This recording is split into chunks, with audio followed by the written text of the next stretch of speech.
ಸಮಸ್ತ ವೀಕ್ಷಕರಿಗೂ ನಿಮ್ಮ ಶ್ರೀ ಶಂಕರ್ ನಾರಾಯಣ ಮಾಡುವ ನಮಸ್ಕಾರಗಳು. ವೀಕ್ಷಕರೇ, ಇವತ್ತಿನ ವಿಶೇಷ ಹಾಗೂ ಈ ಕಲಿಯುಗದಲ್ಲಿ ಅತಿ ಮುಖ್ಯವಾದದ್ದು. ಯಾಕಂದರೆ ನಾವು ಎಷ್ಟೋ ಪಾಪಕರ್ಮಗಳನ್ನು ಮಾಡ್ತೀವಿ, ಎಷ್ಟೋ ಅನ್ಯಾಯಗಳನ್ನು ಈ ಒಂದು ಪ್ರಪಂಚದಲ್ಲಿ ನಡೀತಾ ಇರುತ್ತೆ. ಆದರೆ ದೈವ ಅನ್ನೋದು ನೋಡಿ, ಅರ್ಥ ಮಾಡ್ಕೊಳ್ಳಿ ವೀಕ್ಷಕರೇ, ದೈವ ಅನ್ನೋದು ಸಾಧಾರಣದಲ್ಲ. ಆ ಒಂದು ಯಾವ ಒಂದು ಕರ್ಮಗಳಿರುತ್ತೋ ಆ ಕರ್ಮಕ್ಕೆ ತಕ್ಕ ಪ್ರತಿಫಲಗಳನ್ನು ಖಂಡಿತ ಕೊಟ್ಟೇ ಕೊಡುತ್ತೆ. ನೀವು ಧರ್ಮದ ಕಡೆಯಿಂದ ಹೋದಾಗ ಧರ್ಮದ ಯೋಗಗಳು ಸಿಗುತ್ತೆ, ಹೆಸರು, ಘನತೆ, ಗೌರವ ಎಲ್ಲವೂ ಸಹ ಸಿಗುತ್ತೆ.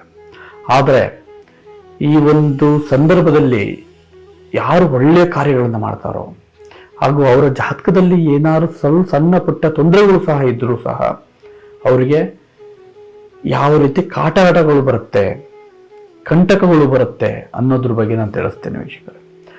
ನಿಮ್ಮ ಜಾತಕದಲ್ಲೂ ಸಹ ಎಷ್ಟೋ ನಾವು ಸಣ್ಣ ಪುಟ್ಟ ತಪ್ಪುಗಳನ್ನ ನೋಡ್ಬೇಕಾಗತ್ತೆ. ಯಾಕಂದ್ರೆ ಅಭಿವೃದ್ಧಿ ಹಾಕ್ತಾರೆ, ಏಳಿಗೆ ಹಾಕ್ತಾರೆ, ಐಶ್ವರ್ಯ ಅಭಿವೃದ್ಧಿಗಳು ಸಿಗುತ್ತೆ, ನೆಮ್ಮದಿ ಸಿಗುತ್ತೆ, ಬಾಂಧವ್ಯ ಸಿಗುತ್ತೆ, ಎಲ್ಲವೂ ಸಿಗುತ್ತೆ. ಆದ್ರೆ ಅವರಿಗೆ ಸಂಪೂರ್ಣ ಆಯಸ್ಸು ಅನ್ನೋದು ಇರೋದಿಲ್ಲ.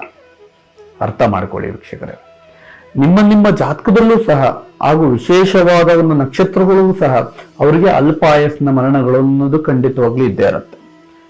ಯಾರು ಈ ಒಂದು ಮೃತ್ಯುಂಜಯ ಹೋಮಗಳನ್ನ ಯಾರ್ಯಾರು ಮಾಡಬೇಕು ಹಾಗೂ ಯಾರಿಗೆ ಈ ತರ ಕಂಟಕಗಳು ಬರುತ್ತೆ, ಯಾವ ಸಂದರ್ಭದಲ್ಲಿ ಈ ತರ ವಿಚಾರಗಳನ್ನ ಬಂದಾಗ ನೀವು ಯಾವ ರೀತಿಯ ಒಂದು ಫಲವೃದ್ಧಿ ಅನ್ನೋದು ಆಗಬೇಕು ಅನ್ನೋದ್ರ ಬಗ್ಗೆ ನಾನು ತಿಳಿಸ್ಕೊಡ್ತೀನಿ ವೀಕ್ಷಕರೇ. ಯಾಕಂದ್ರೆ ಇದು ಎಲ್ಲರಿಗೂ ಸಹ ತಿಳಿದಿರೋದಿಲ್ಲ. ನಾನು ಅರ್ಥ ಮಾಡಿಸ್ತಾ ಇದ್ದೀನಿ ವೀಕ್ಷಕರೇ, ನಿಮಗೆ ಸರಳವಾಗಿ ಅರ್ಥ ಮಾಡಿಸ್ತಾ ಇದ್ದೀನಿ.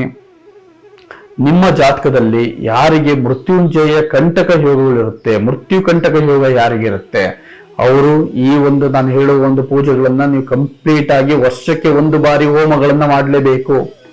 ಅರ್ಥ ಮಾಡ್ಕೊಳ್ಳಿ. ನೀವು ಯಾವಾಗ ನೀವು ತಪ್ಪಿಸ್ತೀರೋ ಅವಾಗ ನಿಮಗೆ ಕಂಟಕಗಳನ್ನು ತಪ್ಪಿದ್ದಲ್ಲ. ಆರೋಗ್ಯದಿಂದ ಕಂಟಕ ಬರ್ಬೋದು, ಇಲ್ಲ ಜಲಕಂಟಕಗಳು ಬರ್ಬೋದು, ಇಲ್ಲ ಅಂತ ವಾಹನ ಕಂಟಕಗಳು ಬರ್ಬೋದು, ಒಟ್ಟಿನಲ್ಲಿ ಮರಣ ಕಂಟಕಗಳು ಖಂಡಿತವಾಗ್ಲೂ ಬರುತ್ತೆ ವೀಕ್ಷಕರೇ.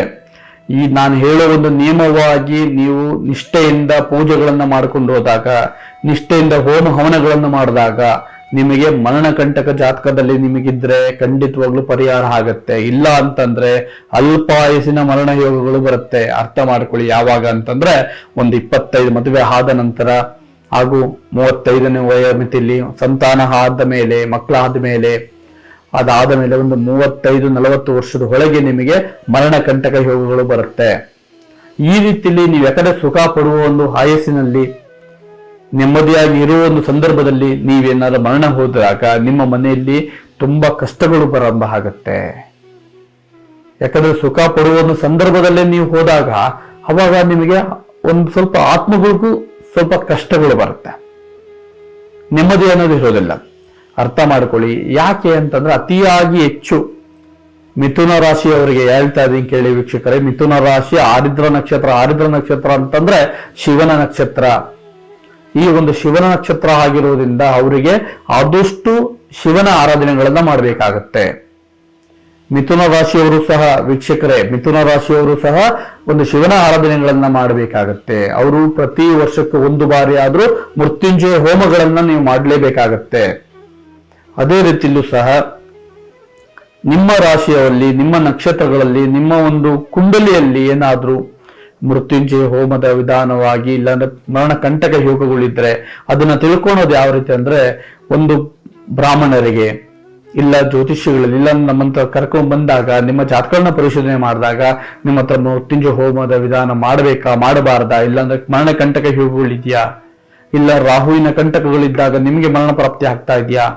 ಯಾಕಂದ್ರೆ ಎಷ್ಟೋ ಜನ ಈ ವಯೋಮಿತಿಯಲ್ಲಿ ಒಂದು ಆತ್ಮಹತ್ಯೆಗಳನ್ನ ಮಾಡ್ತಾರೆ. ಅದು ಯಾಕೆ ಆಗುತ್ತೆ ಅಂದ್ರೆ ರಾಹುವಿನ ಈ ಒಂದು ಮರಣ ಕಂಟಕದಲ್ಲಿ ರಾಹುವಿನ ದೃಷ್ಟಿ ಬಿದ್ದರೆ ಅವರಿಗೆ ಆತ್ಮಹತ್ಯೆ, ಒಂದು ಮಾನಸಿಕವಾಗಿ ಜಿಗುಪ್ಸೆಗಳನ್ನ ಹೊಂದಿ ಅವರು ಮರಣಕ್ಕೆ ಆಹ್ವಾನಗಳನ್ನ ತಗೊಂತಾರೆ. ಅರ್ಥ ಮಾಡ್ಕೊಳ್ಳಿ. ಈ ರೀತಿಯಲ್ಲಿ ಎಲ್ಲಾ ಸಮಸ್ಯೆ ಬಗೆಹರಿಬೇಕು. ಅವರು ಯಾವುದೇ ಕಾರಣಕ್ಕೂ ಡಿಪ್ರೆಷನ್ಗೆ ಹೋಗಬಾರ್ದು, ಆರೋಗ್ಯ ವೃದ್ಧಿ ಆಗಬೇಕು, ಅಭಿವೃದ್ಧಿ ಆಗಬೇಕು, ಹಾಗೂ ಎಲ್ಲರ ಜೊತೆ ಸೋಷಿಯಲ್ ಆಗಿ ಇರಬೇಕು ಅಂತಂದ್ರೆ ವೀಕ್ಷಕರೇ, ಅವ್ರಿಗೆ ಯಾವುದೇ ಒಂದು ಆಯಸ್ಸು ಕಂಟಕಗಳು ಬರಬಾರ್ದು ಅಂದ್ರೆ ಅವರು ಪ್ರತಿ ವರ್ಷಕ್ಕೆ ಅರ್ಥ ಮಾಡ್ಕೊಳ್ಳಿ. ಈ ಒಂದು ಕಾರ್ತಿಕ ಮಾಸದಲ್ಲಾಗಿರ್ಬೋದು, ಇಲ್ಲ ಶಿವರಾತ್ರಿ ಸಂದರ್ಭದಲ್ಲಾಗಿರ್ಬೋದು, ಇಲ್ಲ ನಿಮಗೆ ಯಾವ ಒಂದು ನಕ್ಷತ್ರಕ್ಕೆ ಬರುತ್ತೋ ಆ ನಕ್ಷತ್ರದ ಪ್ರತಿ ವರ್ಷಕ್ಕೆ ಒಂದು ಬಾರಿ ನೀವು ಒಂದು ಮೃತ್ಯುಂಜಯ ಹೋಮಗಳನ್ನ ಮಾಡಿದಾಗ ನಿಮಗೆ ಯಾವುದೇ ಒಂದು ತೊಂದರೆಗಳು ಸಹ, ಮರಣಕ್ಕೆ ಸಂಬಂಧಪಟ್ಟಂತೆ ಯಾವ ತೊಂದರೆಗಳು ಸಹ ಬರುವುದಿಲ್ಲ. ಆಯಸ್ಸು ವೃದ್ಧಿ ಆಗ್ತಾನೆ ಬರುತ್ತೆ. ಈ ರೀತಿಯಲ್ಲಿ ಸರಳ ವಿಧಾನವಾಗಿ ನೀವು ಮಾಡಿಕೊಂಡು ಹೋದ್ರೆ, ಹೋಮ ಹವನದ ವಿಧಾನವಾಗಿ ಮಾಡಿದಾಗ ನಿಮಗೆ ಖಂಡಿತವಾಗ್ಲು ಇದು ವಿಶೇಷ ವಿಧಾನ. ವೀಕ್ಷಕರೇ, ನೀವು ಯಾವುದೇ ಕಾರಣಕ್ಕೂ ಮನೆಗಳಲ್ಲಿ ಈ ಪೂಜೆಗಳನ್ನ ಮಾಡಬಾರದು. ಅರ್ಥ ಮಾಡ್ಕೊಳ್ಳಿ. ದೇವಸ್ಥಾನಗಳಲ್ಲಿ ನೀವೇ ಸ್ವತಃ ನೀವು ದೇವಸ್ಥಾನದಲ್ಲಿ ಕುಂತು ನೀವು ಈ ಪೂಜೆಗಳನ್ನ ಮಾಡಬೇಕಾಗತ್ತೆ. ಈ ರೀತಿಯಲ್ಲಿ ಮಾಡಿದಾಗ ನಿಮ್ಮ ಒಂದು ಆಯಸ್ಸ ಕಂಟಕಗಳು ಬೇರೆ ವಿಧಾನವಾಗಿ ಹೋಗಿ ನಿಮ್ಗೆ ಯಾವ ಮರಣ ಕಂಟಕಗಳು ಸಹ ಬರುವುದಿಲ್ಲ. ಅರ್ಥ ಮಾಡ್ಕೊಳ್ಳಿ ವೀಕ್ಷಕರೇ. ಈ ರೀತಿಯಲ್ಲಿ ಮಾಡಿದಾಗ ನಿಮಗೆ ಮನೆಯಲ್ಲಿ ನೆಮ್ಮದಿ, ಸುಖ, ಶಾಂತಿ, ಅಭಿವೃದ್ಧಿ ಆಗುತ್ತೆ, ಹಾಗೂ ಉದ್ಯೋಗದಲ್ಲಿ ಫಲ ಸಿಗುತ್ತೆ. ಈ ರೀತಿಯಲ್ಲಿ ಯಾರು ಪ್ರತಿ ವರ್ಷಕ್ಕೆ ಒಂದು ಬಾರಿ ಮಾಡ್ತಾರೋ ಅವರು ಜನಗಳಿಗೆ ಹತ್ರ ಆಗ್ತಾ ಹೋಗ್ತಾರೆ. ಅವರ ಮನಸ್ಸಲ್ಲಿ ನೆಮ್ಮದಿ ಅನ್ನೋದು ಇರುತ್ತೆ ವೀಕ್ಷಕರೇ. ಈ ರೀತಿಯಲ್ಲಿ ನೀವು ಮಾಡ್ಕೊಂಡು ಹೋಗಿ ಎಲ್ಲವೂ ಒಳ್ಳೇದಾಗುತ್ತೆ ವೀಕ್ಷಕರೇ. ಆದ್ರೆ ಒಂದು ಅರ್ಥ ಮಾಡ್ಕೊಳ್ಳಿ, ದೈವದ ಮೊರೆ ಹೋದಾಗ ಯಾವ ಕಂಟಕಗಳು ಸಹ ಬರುವುದಿಲ್ಲ. ದೈವದ ಮೊರೆ ಹೋಗಿ, ಹಾಗೂ ನಿಮಗೆ ಯಾವುದೇ ಒಂದು ಪ್ರಶ್ನೆಗಳಿಗೆ ಉತ್ತರ ಬೇಕಾದ್ರೆ ಹಾಗೂ ಸರಳ ಮಾಹಿತಿಗಳು ಬೇಕಾದ್ರೆ ನಿಮಗೆ ನಮ್ಮನ್ನ ಸಂಪರ್ಕಿಸಿ, ಹಾಗೂ ಇಲ್ಲ ಭೇಟಿ ಆಗಿ ವೀಕ್ಷಕರೇ. ನಿಮ್ದು ಯಾವುದೇ ಸಮಸ್ಯೆಗಳಿದ್ರು ಸಹ ಪರಿಹಾರ ಮಾರ್ಗಗಳ ಹತ್ರ ನಾವು ಕರ್ಕೊಂಡು ಹೋಗ್ತೀವಿ. ಎಲ್ಲರಿಗೂ ಸಹ ಒಳ್ಳೇದಾಗ್ಲಿ. ಸರ್ವೇ ಜನ ಸುಖಿನೋ ಭವಂತು.